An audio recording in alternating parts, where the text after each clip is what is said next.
So firstly, thank you to Paolo for inviting me to Trento and for the opportunity to contribute to the important work of the Homing Project that Paolo and his colleagues are doing. I'm going to talk about my own research on the meaning of home in the context of forced migration. In particular, the doctoral research I did with Cypriot refugees. And I also then want to say a few things about how a more nuanced understanding of home might be applied in more precarious situations. So as Paolo said, please stop me if you want to ask any questions or clarify anything.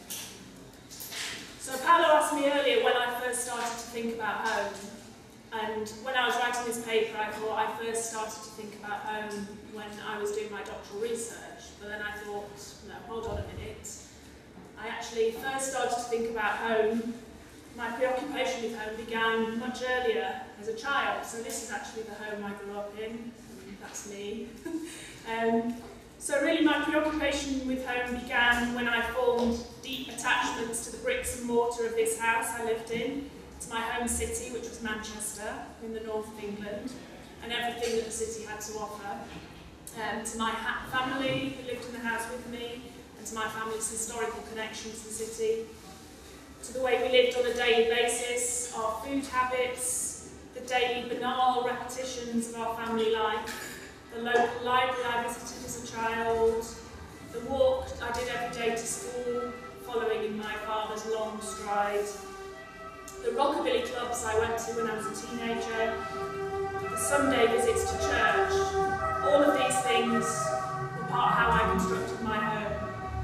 And I don't live in Manchester anymore, but I still feel a deep connection to the city, to the house, as it means like, it reminds me of my childhood, my parents, my identity. So this process of homing, to use the word that Paolo uses, the act of constructing my home, at the same time as constructing my identity and discovering who I was invisible to me. I wasn't aware that I was doing it. It was quotidian work. It was just getting on with life. So fast forward to my doctoral research, and I was researching the particular experiences of Greek Cypriot and Turkish Cypriot refugees who had been living in protracted exile in London for 30 or 40 years at that point. And Britain has had a kind of relationship with Cyprus for many years. There was colonial rule in Cyprus from the UK during the early part of the 20th century, which came to an end in 1960.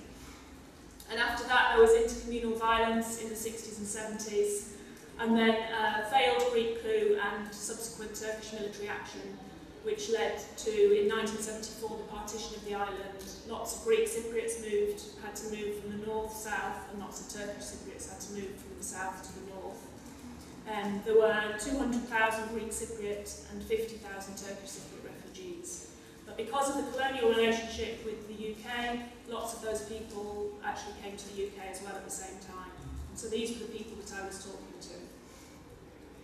And interestingly, there was no formal resettlement programme. They weren't recognised as refugees. It was something that chimes down in the decades. They weren't recognised as refugees.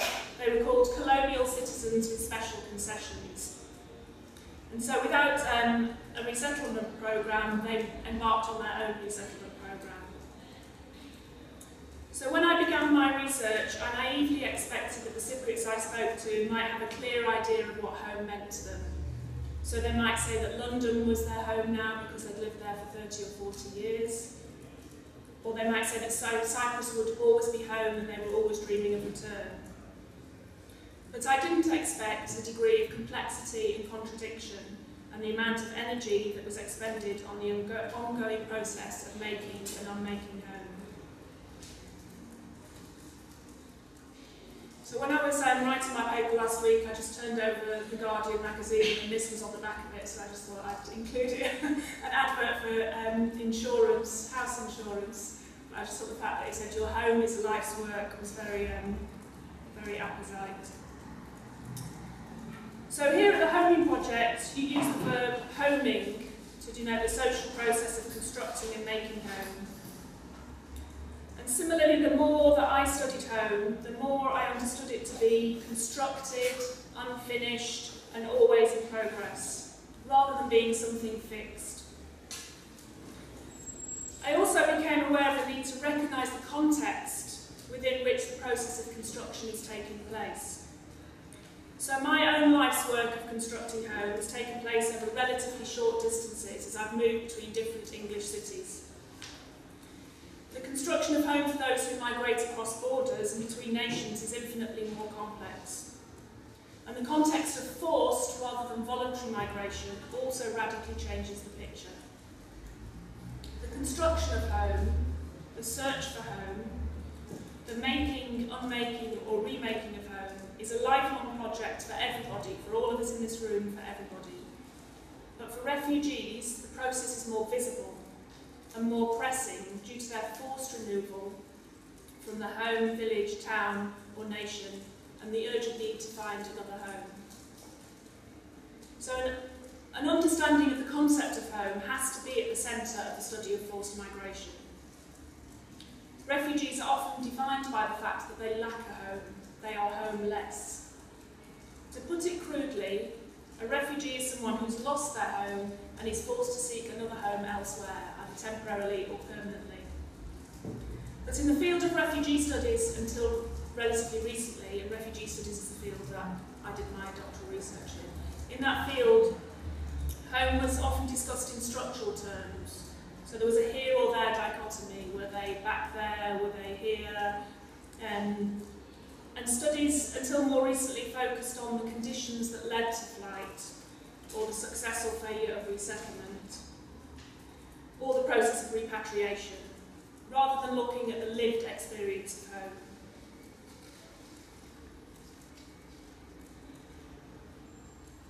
So, in 1998, Rapport and Dawson referred to the two prevailing theories on home as home versus movement and home as movement. And these two opposing theories are still present in both theoretical and popular discourses on the meaning of home in the context of forced migration. So Lisa Melky in 1992 critiqued what she saw of the portrayal by nation-states and by anthropologists in the academy of the world as being divided into discrete spatial segments, so countries as all being separated out, where people and culture were rooted. So anthropologists would go and study people in the place that they felt that they were rooted in. And she said that this implied a naturalisation of the links between people and places, and necessarily presented refugees as uprooted. If people were naturally rooted in the places they came from, refugees were uprooted. And this meant that they were outside the natural order and outside the national order, cut loose from their culture and their moral bearings.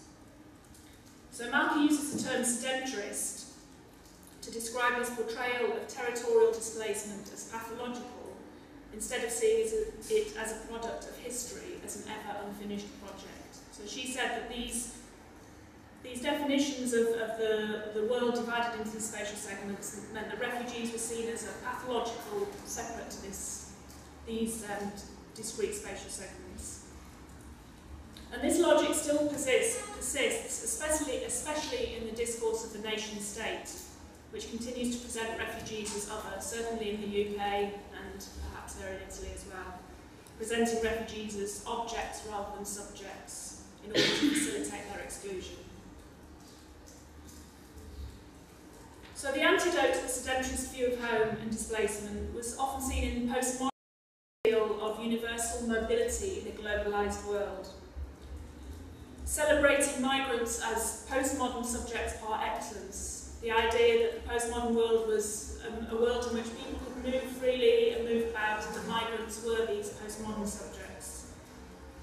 Chambers was one person who described the migrant sense of being rootless as perhaps the most fitting metaphor of the postmodern condition. So the idea that we're all more mobile, more connected globally, more able to construct home on the fly remains attractive. Some of us might feel ourselves to be these kind of mobile subjects that can move between countries or places. But this celebration of limitless mobility often ignores the historical and political conditions which make movement easier for some people than for others. So we are living in a time of unprecedented movement, but we're also inhabiting inhabiting a time of brutal and prolonged territorial battles and fiercely defended borders. Theories of rootlessness overlook the fact that places and spaces acquire meaning for people over time, to the extent that people are prepared to fight for them and continue to long for them during protracted exile.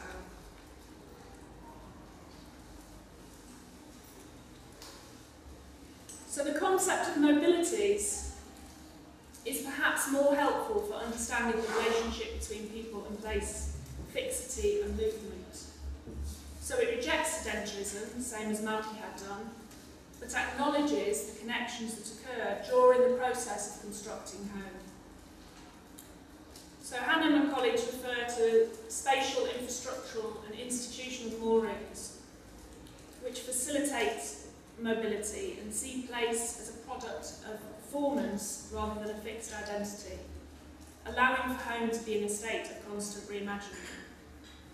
And Cresswell and Merriman also talk of ongoing processes of spacing, placing and landscaping through which the world is shaped and formed. So this idea helps us to understand several things. Firstly, that place and space are not static, and the relationship between people and place are neither immutable nor inherent. But secondly, the meaning-making processes through which spacing, placing and landscaping occur cause people to establish connections to spaces, places and landscapes. So places aren't fixed and static, but people establish relationships to them through the processes of making home, through the processes of spacing and placing. And thirdly, this allows us to acknowledge that while spaces are fluid and in process, the control of borders around certain spaces, in particular nation states, remains highly politicised and grants unequal access to different categories of people. So as Moots points out, refugees are made visible as mobile bodies and are cited, marked, coded and forced to move in ways that become encoded in law. So, I think discussions I'm sure that Paolo's had with you and my own research prove that homes aren't just built, they're constructed. And the process of construction is continuous. It's a never finished and ever changing product of daily repetitions, banalities, life events, shared meals, accumulated memories and social interactions, which all contribute to the production of place. And this is true for those who are forced to leave their homes, as well as those who can choose when to move or when to stay put. Although home is always changing, the transitions are usually gradual, sometimes imperceptible. So your own experience of home may often be that you don't notice things changing gradually over the days, the weeks, the months, years. Your home will be different in some way, it gradually changes.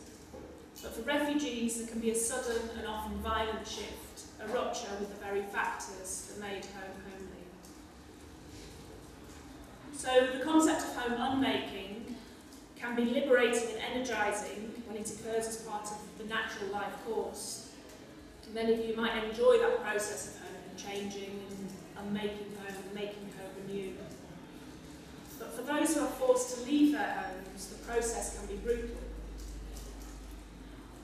And so by representing home as constructed and under constant negotiation, I don't want to suggest for 1 minute that it is somehow trivial, unimportant or easily discarded.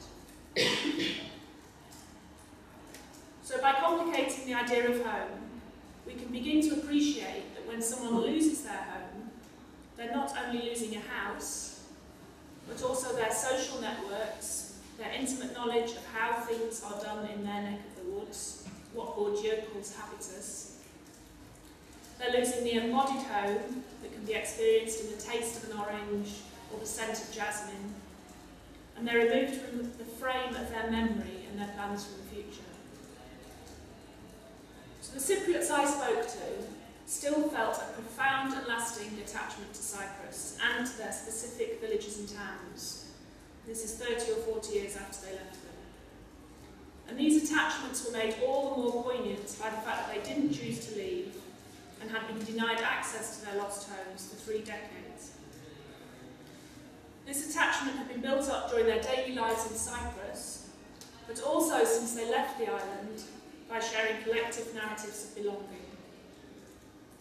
In fact, some of those I spoke to who had professed the strongest connections to their lost homes had actually left as children and lived most of their lives in the UK. And many of those I spoke to still dream of return, but at the same time they maintain a pragmatic response to the realities of life in exile. So they have children themselves who've now established their own lives, they have grandchildren, they have jobs, houses and businesses in London.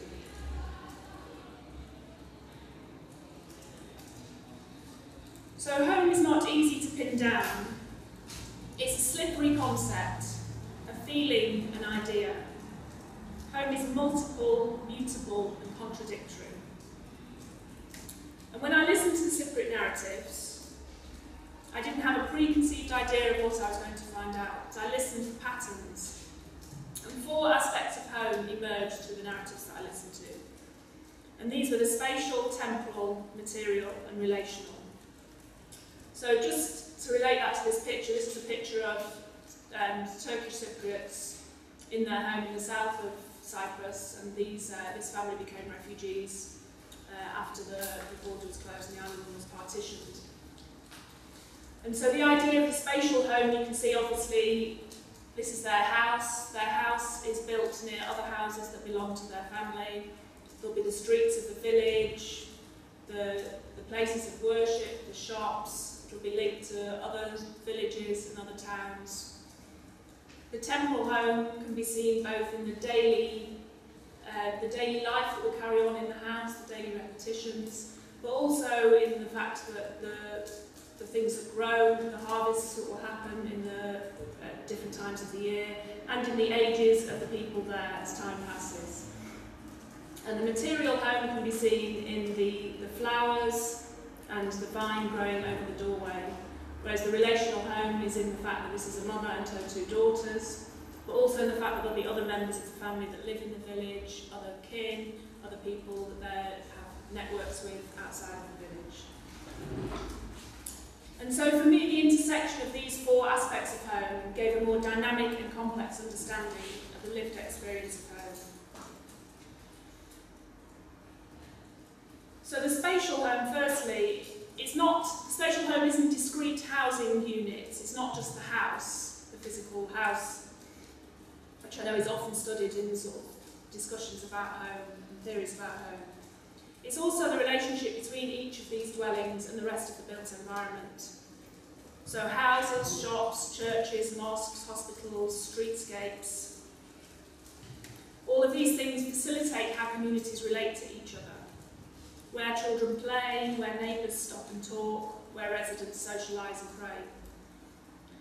And the spatial home also pays attention to the green spaces, the trees and gardens, the parks, the woods at the edge of the urban sprawl, and perhaps areas where food might be grown. Doreen Massey referred to spaces as the product of stories so far.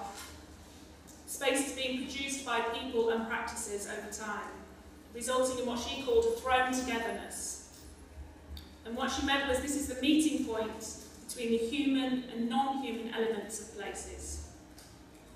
And that homes will always have a unique quality at any given time, at that moment where histories, organic elements and the built environment and people all intersect. So a home is like unique at any moment in time. It will only ever be like that at that moment in time, and will be different at another moment in time.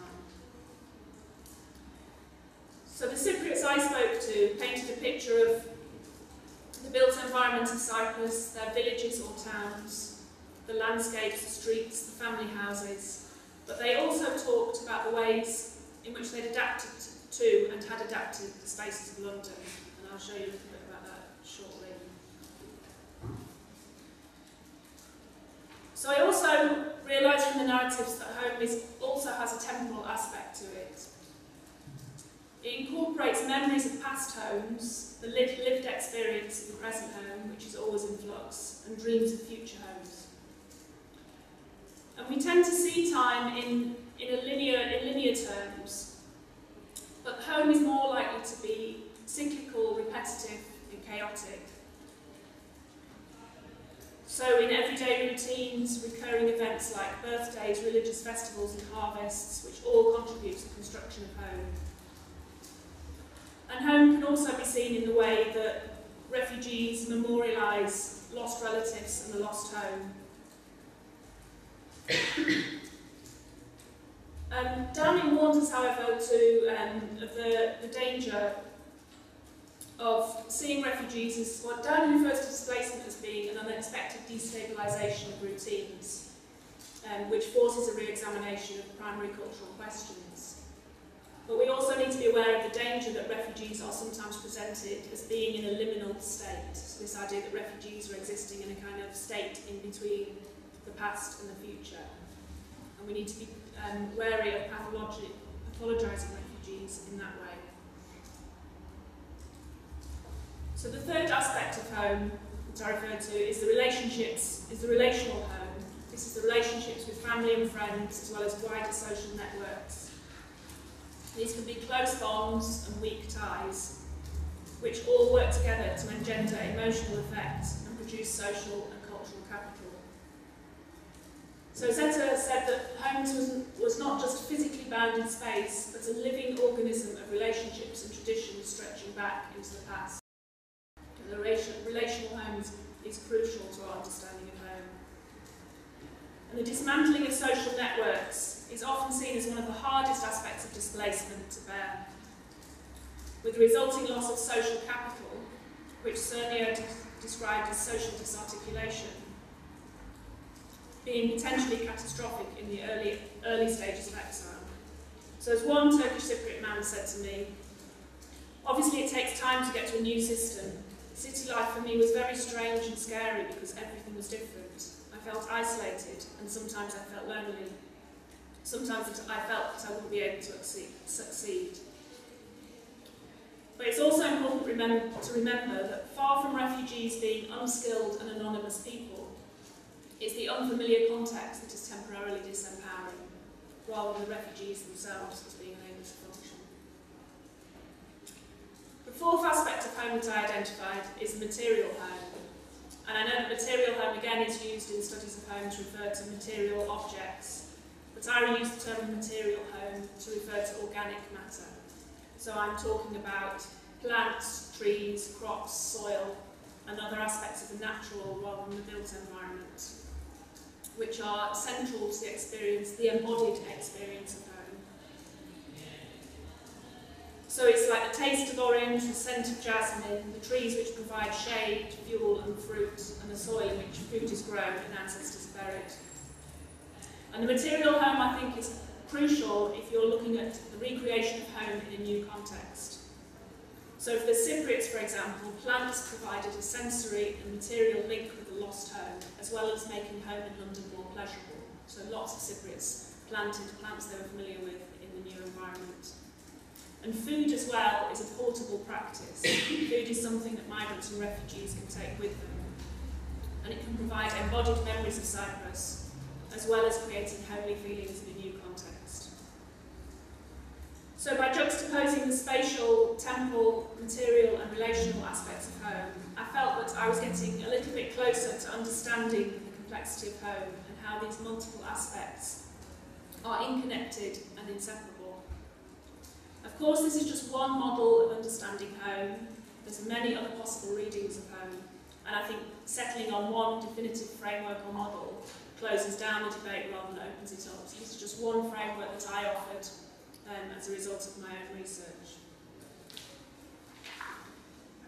So in his work with Lebanese migrants in Sydney, Haj found that the yearning for homely communality translates into an attempt to build past conditions of its production, such as surrounding oneself with others speaking the same language and reconstructing neighbourhoods.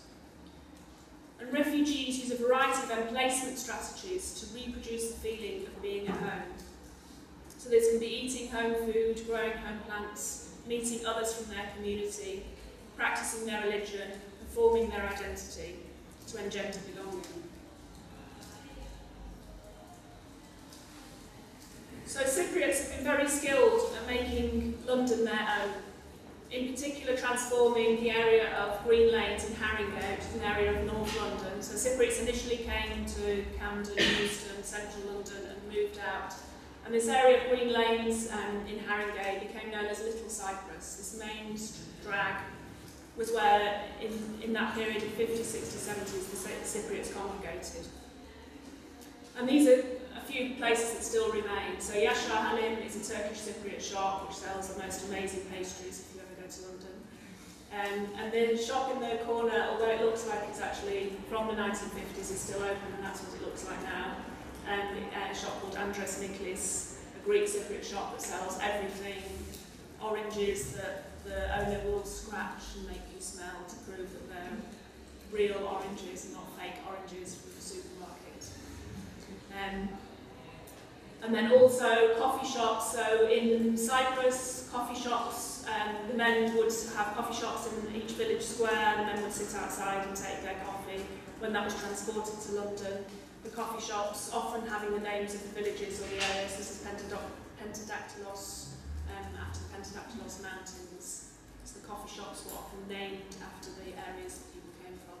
But now they're kind of behind kind of closed doors, and again they're men-only spaces. But these were transported as well to Green Lanes.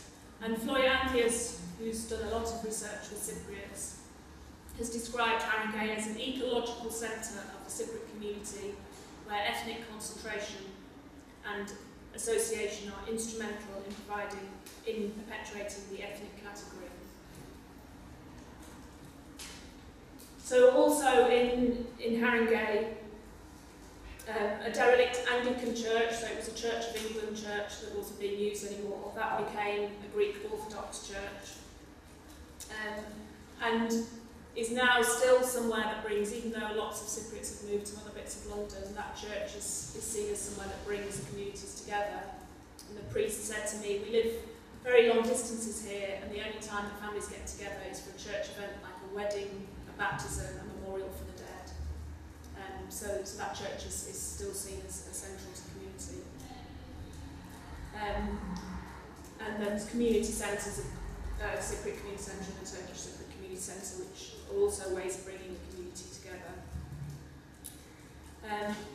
And also talking about material home, lots of the front gardens around this area of London have plants that are seen as Cypriot plants. So you'll see jasmine growing in lots of the gardens, you'll see white tubular lilies, those huge white lilies, and you will know, it's almost like it's a badge, that's a Cypriot house. It's got white tubular lilies in the front garden. So people will know which houses belong to Cypriots. So these placement practices aren't a recreation of Cyprus, but they demonstrate the skill of Cypriots in facilitating their spatial belonging while creating a context for the reconstruction of social networks. So places like the coffee shop, the food shops, the church, the community centres create the context, the spatial context within which new social networks can be built and social capital can be built up.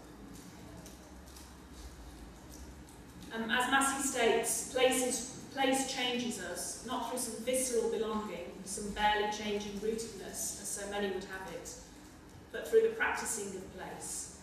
Place is an arena where negotiation is forced upon us. So these are examples of the ways in which Cypriots practiced place in this particular bit of London. So placemaking practices produced London as a new kind of Cypriot home, as Cypriot identity was literally and metaphorically written on the streets. You know, there was Greek and Turkish writing on the streets, it's like literally written into the streets. And in spite of initial difficulties, there's plenty of evidence of resilience and resourcefulness in the way that Cypriots have rebuilt their lives in London. And this chimes with Peter Loizos' suggestion that although refugees are often presented as people being unable to function, he felt that in his research that refugees are often actually social capitalists, was the term that he used. And he said they often redefine the disruption of their lives as a challenge. So successful home building in a new country is often seen in opposition to yearning for the country left behind. But it's perfectly possible to long for the home left behind for years, even for a lifetime, especially when that home was not left out of choice, at the same time as being successful in the new context, the home in exile. And Cypriots in London are a prime example of this. Theirs is a pragmatic approach to living in the here and now, while refusing to abandon the dream of return altogether. And as After Bra said, home is a mythic place of desire, but also the lived experience of a locality. So it's possible for home to be both these things at the same time. So I just want to offer a few details about Greek Cypriot refugees from one particular village before moving on to something else. So Ayas Ambrosios is a village in the north of Cyprus, which was an entirely Greek Cypriot village. Some villages were mixed, but it was an entirely Greek Cypriot village. And as it was in the north, it was one of the first villages that the Turkish troops kind of took.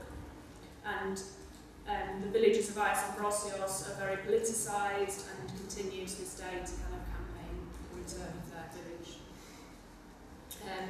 They have a very well organised village committee, which they say is for keeping traditions going and keeping the community together.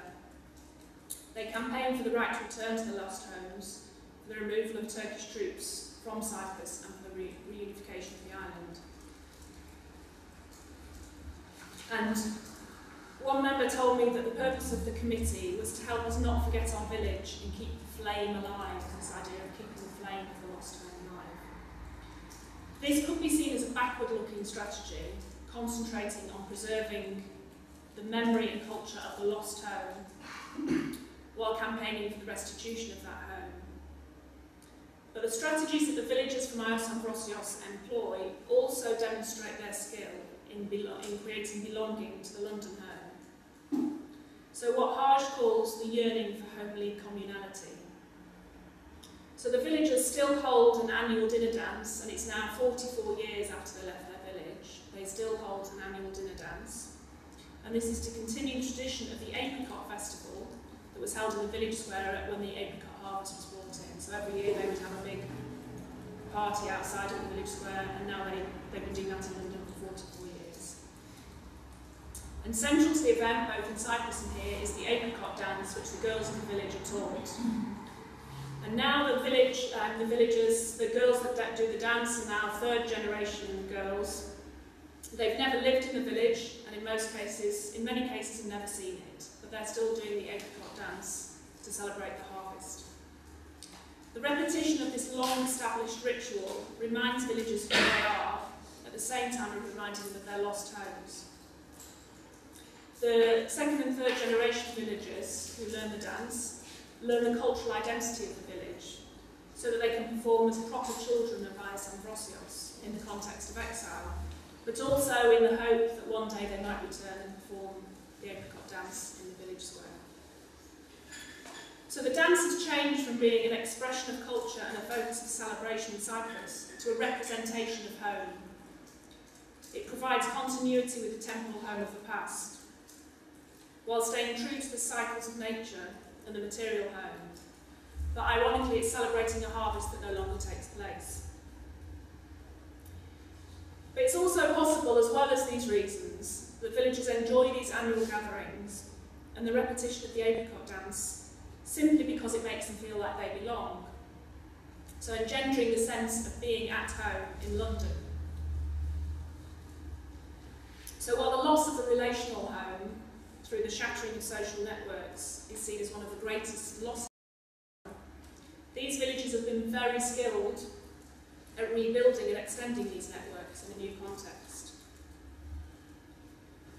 It's also interesting that for villagers from Ayas Ambrosios, the material aspects of home emerge in a way that the apricot trees become a symbol of the village in exile.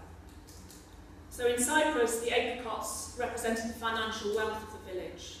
They were proud of their apricot harvest, it was abundant, and the apricots, they said, tasted the best of all apricots in Cyprus. And the apricot trees also gave the village its character. Ayas Ambrosios was apricots.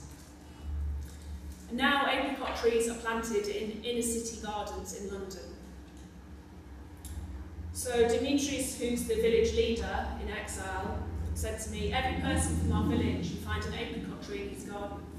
I think it's a symbol for everybody that we'd like to go home one day. It's a dream. One day we will be able to go back free. So these little apricot trees are performing multiple duties.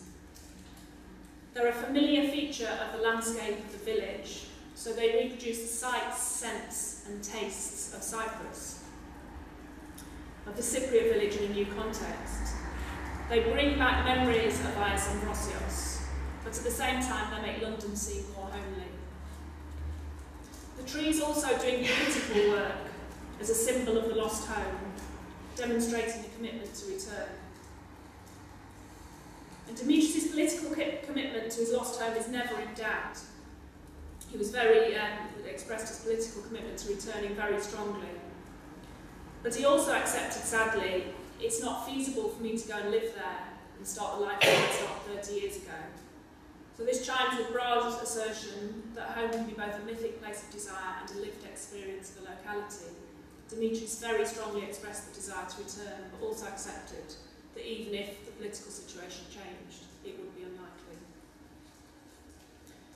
So I'm going to move away from my research on Cyprus now to say a few things about the meaning of home for refugees in the current political and social moment.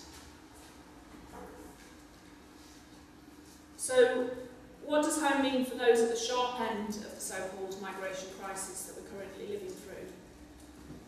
Is there any point in talking about the construction of home and the processes of homing for these people?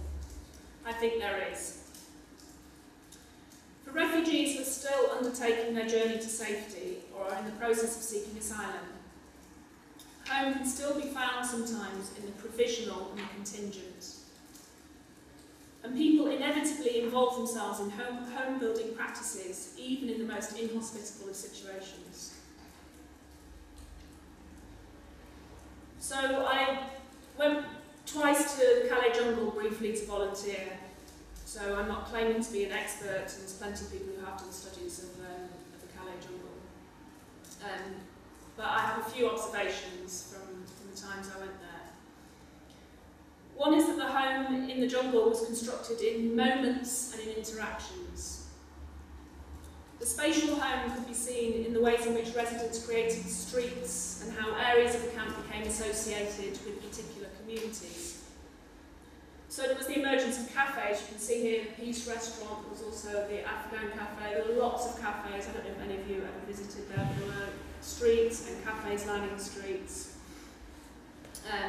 This church was built by the Ethiopian community, constructed, as you can see, out of tarpaulin and bits of wood. There was a mosque, a library, there were barbers' shops, and there was a children's cafe, which is there in the bottom right corner, which was a safe space for children in the camp to go. So some of these structures were built by volunteers who went out there, but many of them were created by residents at the camp. So for example, the volunteers would have helped bring the tarpaulin and the wood for the church, but the Ethiopian Christian community built the church themselves. And this was like an attempt to turn the waste ground into something resembling home, however tenuously. So as far as the temporal home was concerned, you could say that the camp was suspended in time. It was a kind of pause on the journey. The people in the camp were people who wanted to leave France and get to the UK and were being prevented from doing so. So it's a kind of pause, a waiting. But also the daily life of the camp was inherently temporal. So in the time passing, the time being counted by people who were waiting there, months and sometimes years of daily repetitions in the camp. So these might be the provision of food by voluntary groups, or English classes that happened on certain days or at certain times. And time also passed in the nightly attempts by people to board lorries. And the temporal home could also be seen in the nostalgia for the lost home that people shared with their compatriots, and painful memories of the reasons why the home was abandoned, and also in dreaming for a better future or for another home. And in the midst of these unlikely conditions, the material home could also be just about evident. So as well as food from volunteer organisations, so when I went out there I volunteered with Refugee Community Kitchen, who is still providing food in the Calais and Dunkirk region. But also residents themselves cooked, shared and sold food in the camp. And the act of eating together shows the creation of home through daily practices which engender homely feelings even in such desperate circumstances. So as Sutton says, food does not simply symbolise social bonds and divisions, it participates in their creation and recreation. And as far as the soil is concerned, although the soil, well, people say the soil was poisonous there, the camp was actually on a former rubbish dump. But nevertheless, flowers were grown in the grounds of the Ethiopian church as a symbol of hope and peace. So even at in those desperate circumstances, people were moved to grow flowers. And the relational home in the camp was paramount. The social networks which joined together people of the same country, culture or faith, that made alliances between volunteers and refugees, and that led to enduring bonds formed not just between people from the same country, but across countries and religion, among refugees and between refugees and volunteers. And these relationships still persist via social media or have been rekindled in new and surprising locations. Saying all this, it's important that we don't romanticise the camp, which has sometimes happened, that people romanticise the jungle as being this amazing, unique social experiment. So we shouldn't romanticise the camp or the settlements that continue to spring up in that area. It was and is inhuman. It's a damning indictment of the immigration policies of Northern European countries, especially France and the UK. In many ways, it was the antithesis of home. But even so, some people who lived there, some refugees who lived there, still speak about it fondly, precisely because of the communal endeavour to make a home out of nothing. So a Sudanese refugee I know, who's now living in London, told me how he missed Calais for this very reason, and even today posted on his Facebook post a picture of himself and fellow refugees and volunteers in Calais with the line, "I miss this place." So he misses Calais for these very reasons, in spite of the harsh conditions and sense of futility. So thinking about mobilities and moorings, you could say that the jungle was a place where a contingent, provisional and imperfect home was both performed and produced. So finally, I wanted to talk briefly about a project that I work on now called Stories and Supper. So Stories and Supper is a refugee supper club in East London, where I live, and I coordinate the project. So this is very much practice rather than theory, but I'm using the opportunity of giving this seminar to step back and think about what home means to the refugees involved in the project. So what Stories and Supper does is it hosts supper clubs and other events, bringing in a paying public to eat food which is cooked by refugee chefs and to listen to stories which are told by refugees. So it's not a charitable venture, we don't give money to refugees, we don't raise money for refugees in that way. Instead, we recognise refugees as agents rather than victims. So we recognise refugees as agents living in disempowering circumstances, as I mentioned earlier. So the reason we exist is primarily to challenge negative migration narratives. So negative migration narratives that occur in political discourses and in the media, in popular discourses. We want to challenge those narratives. And we do that by providing a platform for refugees to talk about their own lives and their own experiences. And the project also unites local volunteers and refugees to work in common purpose. So we work together to plan and deliver supper club events and other events. And in the process, we hope that we can reduce isolation and create connections in a hostile environment. I don't know if you've heard that term, but in our current Prime Minister in the UK, Theresa May, when she was the Home Minister, said that she was going to create a hostile environment for refugees and migrants. She's done quite a good job of that. So we're trying to counter that. So the next slide is actually a film, a brief film of 2 or 3 minutes about Stories and Supper, which I hope will work.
To be given this opportunity to share the experience of our journey and what we actually go through. There are some funny stories, some sad stories, but this is part of who we are. We provide food cooked by our chef, who is a chef in Syria, and now he's a refugee here, and he's doing our in-laws, cooking food. This food is authentic food from authentic recipes. So it's really nice sharing it with the community. Human beings are all the same. Different countries, different colors, different ethnicities. It's all right. Everybody can relate to a personal story. I go to places like this, and it's not a space where I'm looked at as a victim.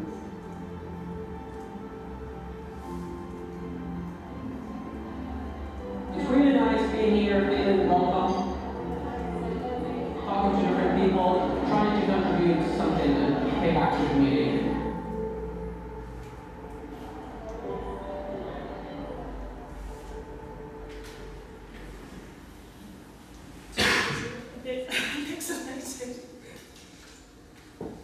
But hopefully you got the gist of it.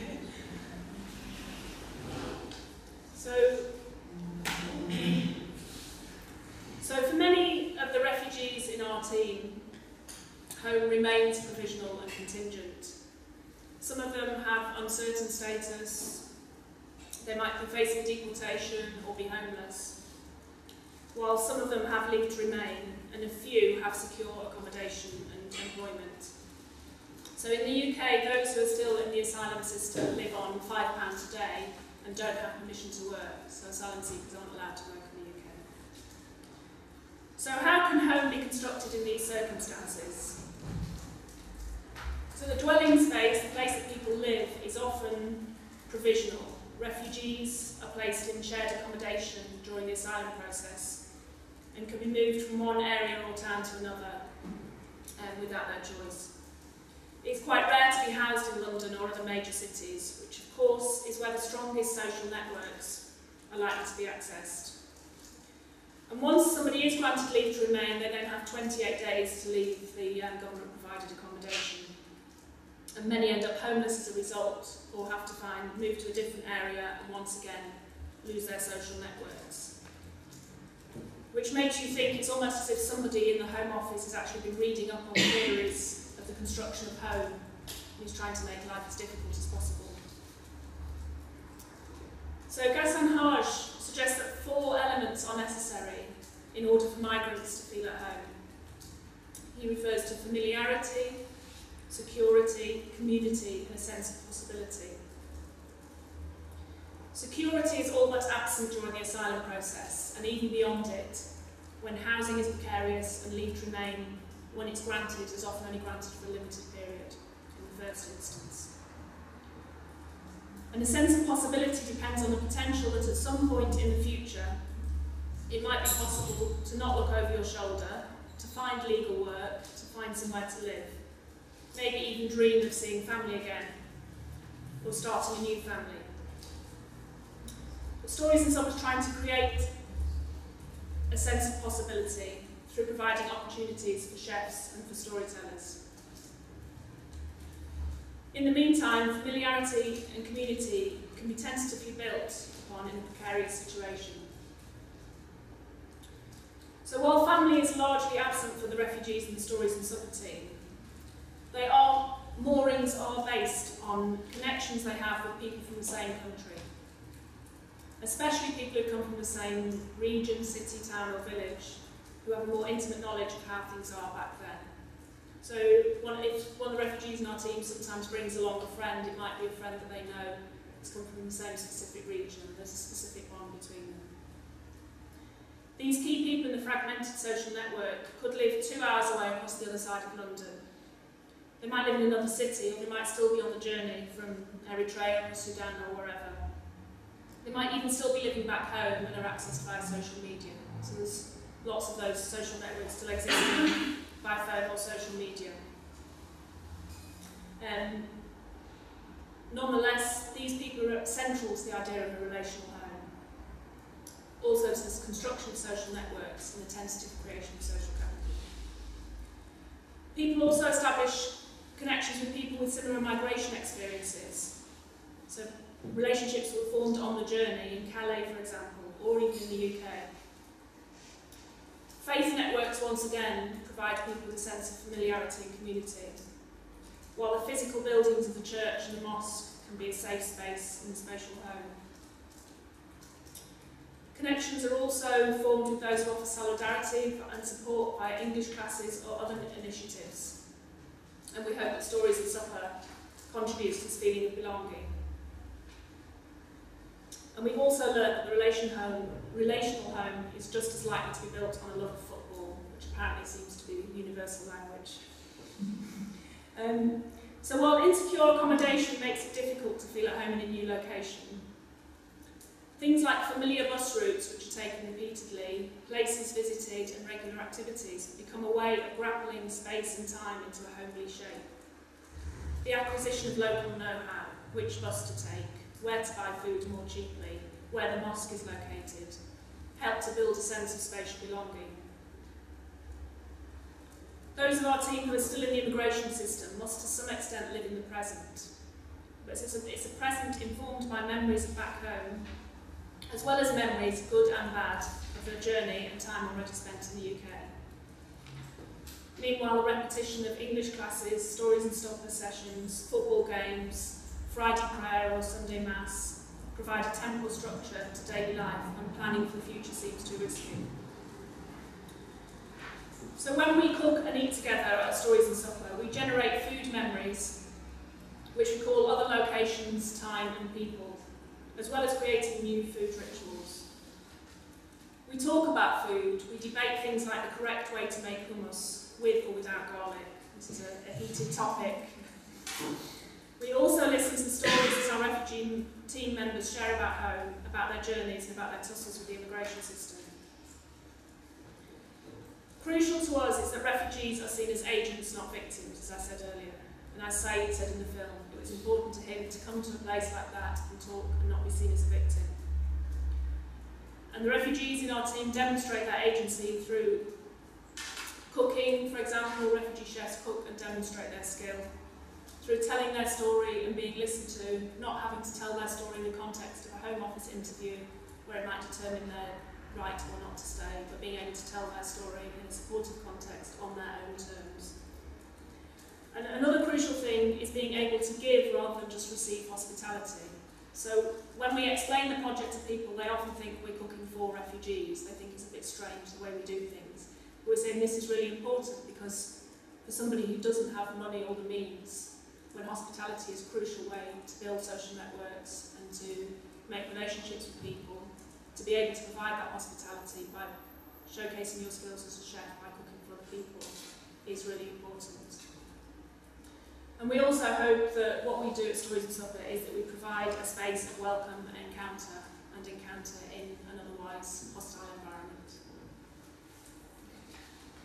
Thanks very much, Helen.